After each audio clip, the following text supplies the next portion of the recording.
This is MSG. Doing the albums all the way through in sequence, I think, is going to create an effect. From the perspective that a performance at the Beacon Theater or any of these places is an event that takes place on a particular night and is not just the people on stage, it's the audience and the whole experience and the give and take, which is very, very vivid. This is like the perfect opportunity for younger people who might know a little bit about Steely Dan or might have a couple favorite Steely Dan songs to go and proceed to have their mind blown.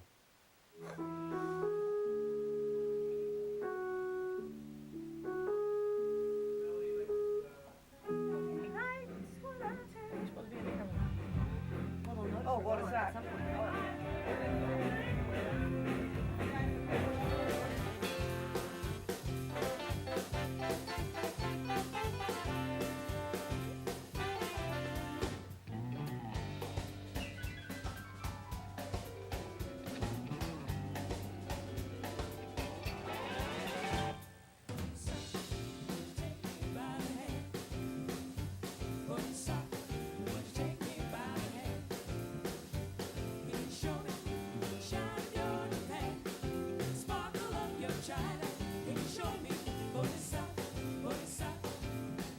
We've done most of the songs from time to time on stage that are on the particular albums we're doing, so it's really just a matter of putting them in sequence, you know. We're just going to change the order of the pages in the book.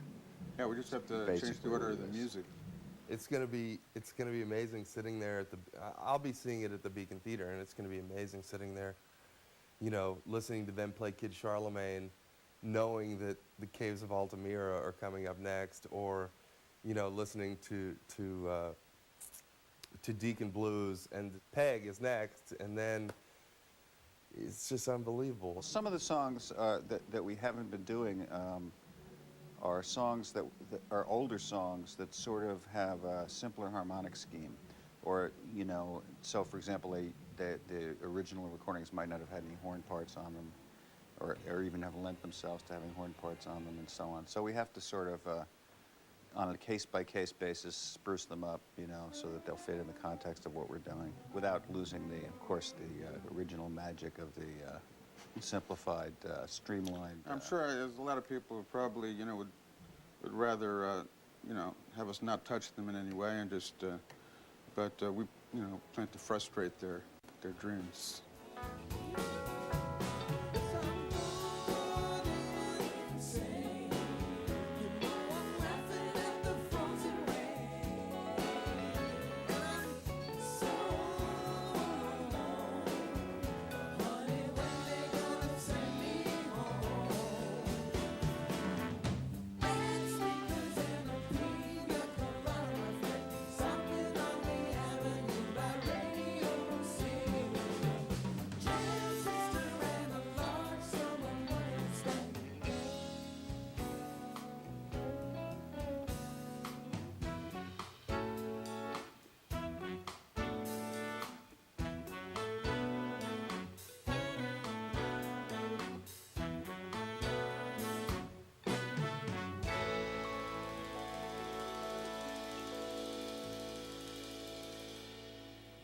First of all, the idea of doing a request night of, you know, that kind of democratic process is amazing. I don't know exactly what the precedent is for that, but I think for them to do it is perfect. We're going to get some votes, right, from the actual ticket holders. Oh, you mean holders. like a song set? Yeah, the song list, oh, yeah. Oh, okay.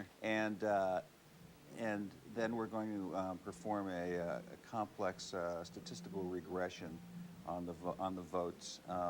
It'll be a weighting system, W-E-I-G-H-T-I-N-G. So like the Electoral College? It'll be like the Electoral College. In other words, it's not going to matter that much who people actually vote for. In that sense, it'll be very much like the Electoral College. But so that'll just keep us from having to perform songs that, you know. So it's like Al Gore, like some song could get the most votes, but we still won't play it? Yeah, in other words, between now and then, when we work up some of these songs, we may discover that we were a bit hasty putting them on the list. They're very Dylan-esque in the way that they don't have any bad songs. Like, they might think differently. They might say, you know, I don't want to hear Through with Buzz, I think, was one example of something that they never wanted to hear or play again. But I would take that in a second.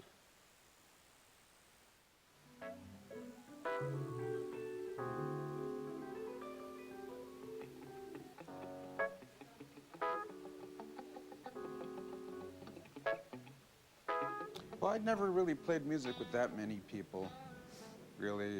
You know, there was a few bands I was in very briefly in high school and college, but I think it was just, you know, it was, Walter was, you know, someone I could laugh with about the same things, because we had a lot of certain things in common. Yeah, we listened to the same jazz. That was the big bond, I think, between us, and we sort of had the same general ambition. My dad took me to a Steely Dan concert in 1993, which was the first year that they got back together and started touring again. And, you know, I really had no idea what I was getting into, but all of a sudden I started hearing all these songs that I'd heard, you know, growing up. And I think by the end of that concert, I said to myself, this is my favorite band ever. These are my favorite songs ever. And I can't believe that this one band is responsible for all these songs that were so, you know, so beautiful to me, you know, growing up. You know, on one hand, I guess, you know, we did have a certain arrogance where we, you know, in some way we were sure that you know, the album would be successful and that we would be hearing it on the radio. And on the other hand, the reality was very shocking, I think. Was it Do It Again? Was that the first? That's the first one I heard. Yeah, and I remember, you know, being very surprised to hear it on the radio. You know, I'm lying in bed, you know, I haven't even spilled my coffee on myself yet. That's how I used to wake myself up, you know. And Audrey brings the radio in, you know, and here it is. And it was a very fulfilling. It happened very fast for moment. us. Yeah.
Punk music came along, hypothetically, that was framed as the reaction to the kind of thing that we're doing. And people have imagined, you know, probably because they became musicians and they listened to our records and thought, what the hell, what chord is that, you know? They didn't want to make records like that.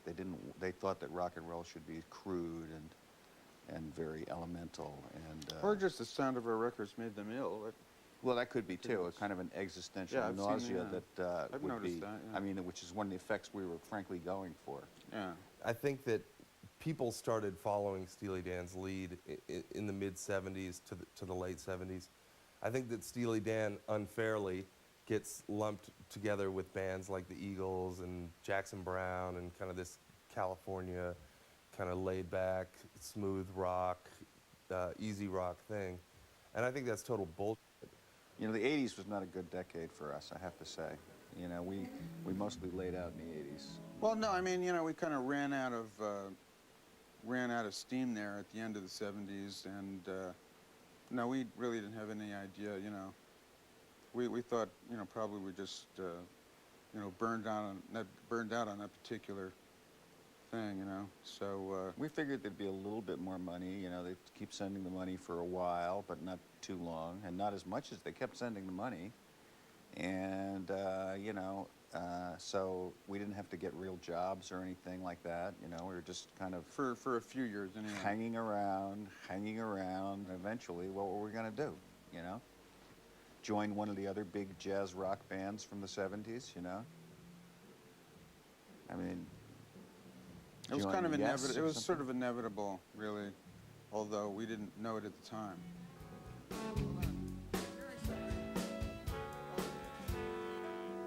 Funny is, it's that chord, right? Someone not playing this D7 with a flat D7 flat 5 here. Most of the music that was being produced when we started releasing albums was very earnest, you know, and so I think maybe it took people a while to figure it out. There was a few groups that were funny. There are, you know, a lot of songwriters that have followed in that tradition of, you know, being witty and being funny and being sly in their lyrics. But I think a lot of that falls flat. I think that a lot of the funny stuff, a lot of the sardonic and sly and ironic stuff comes from Walter, from Walter's writing. And then having that filter through Donald, it just takes it to a whole nother level. There were funny names then, though. But the music in the wasn't 70s, funny. the music wasn't funny. But the and names were fun. Some of them. Yeah, I suppose that's true. Lothar and the Hand People is fun. Or Fog Hat. What the hell is that? or, What's a fog hat, you know? But I I think- think Cat Mother and the All Night Newsboys is funny. That was a good one.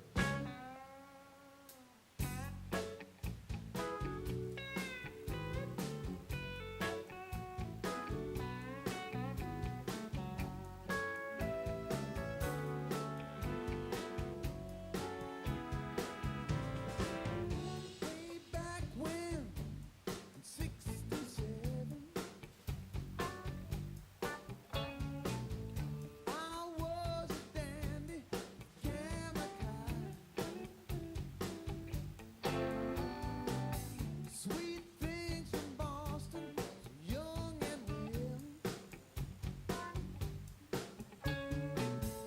Moved down to Scarsdale, where the hell am I? No, we can't dance together.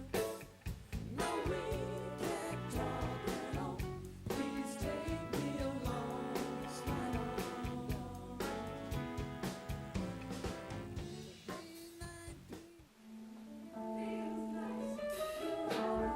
So it really went like this. It went.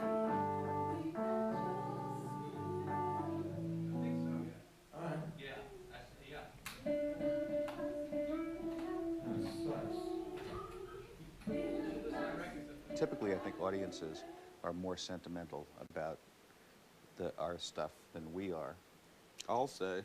you know, by about 1,000%. But my favorite thing is this poster I got a while back. Look at that. Not only is it a beautiful picture, but I think it encompasses, you know, a lot of the mystery of that album. Yeah, we're But not that's really. only natural. We're That's not into only natural. nostalgia, you know. Really, you know, for us to play a song, it's just a performance, and it's, you know, how good you are right then playing, how good you're playing. I mean, and- the thing is, there's a sort of implied nostalgia in doing these album nights and everything, but and I'm sure that that's very authentic for the audiences and even for the musicians in the band to some extent. but we're kind of simulating nostalgia. It's not real nostalgia. Is that like simulated sex, like in those softcore? No, no, sadly it's not. It's nothing like that. For instance, like even, you know, Cameron Crowe, who, as you might have seen in the movie he made called Almost Famous, he used to be a reporter for Rolling Stone, and he was very young, and when he made that movie, he wanted, when he was apparently deflowered by groupies on the road, there was, on TV was I think it was the Midnight Special, this old rock and roll TV show, and we were on the Midnight Special at that time, and As he was being deflowered in as the he was scene being in the movie. Well, so he wanted a license. Oh, you mean that really happened? He was That's actually... what he said. Ah, So far he out. called for a license, and we always felt that, you know, that wasn't a very good performance on that show. On Cameron Crowe's part, you mean? No, He on, was a virgin. What do you expect? No, not his. I mean, on Midnight Special. Ah. So you know, we said, you know, we really didn't like, you know, and so he wrote again, saying, look, I'm just. You may think it's silly, but it's not really about the performance, which I thought was okay anyway. But I, you know, would love to have this on the TV in the scene when this was happening. So we did give him the license. But that shows the kind of. I mean, he's a professional, and to have that kind of nostalgia, you know, for music, you know, is it's hard for me to relate to it, actually. Hold on a second.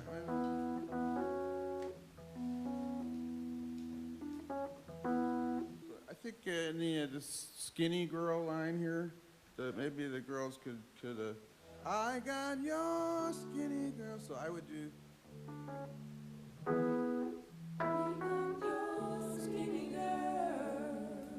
Is that okay?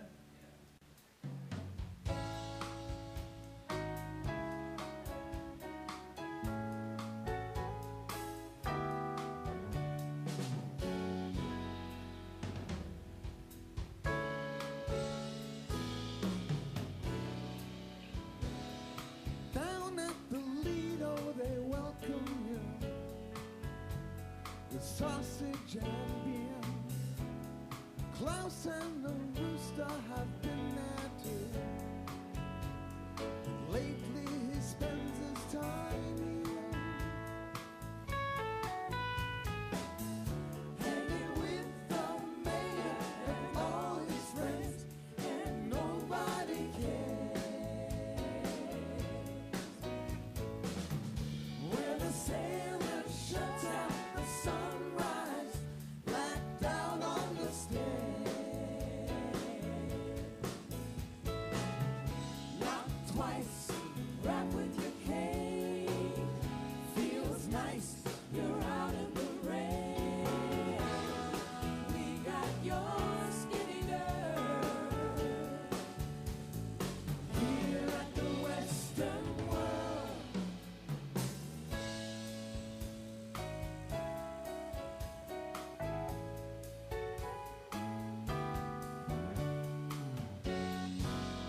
Music, once it's been played, is gone. It's in the air.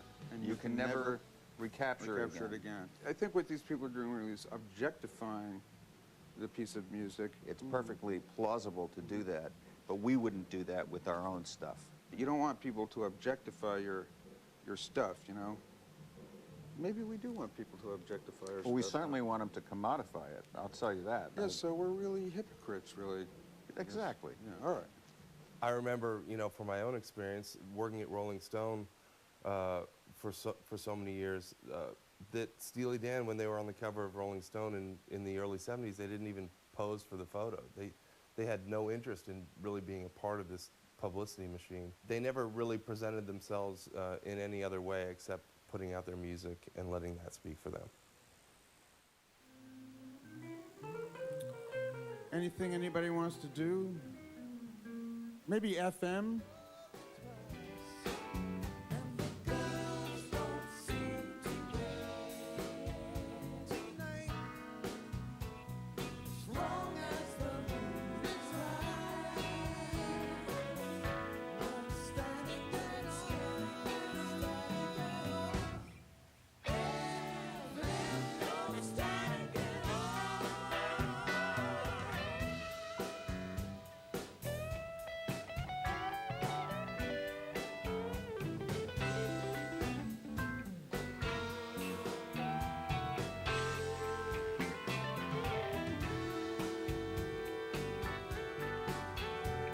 So if you have any sort of musical training or any sort of musical knowledge, I think when you listen to these songs and you look at their music written on a page, it's just absolutely mind-blowing, you know, how so many people can be playing so many beautiful parts, and for that all to come together, it is just, it's, you know, you could say it's like mathematics, or you could say it's luck, but ultimately it's the vision of Donald and Walter.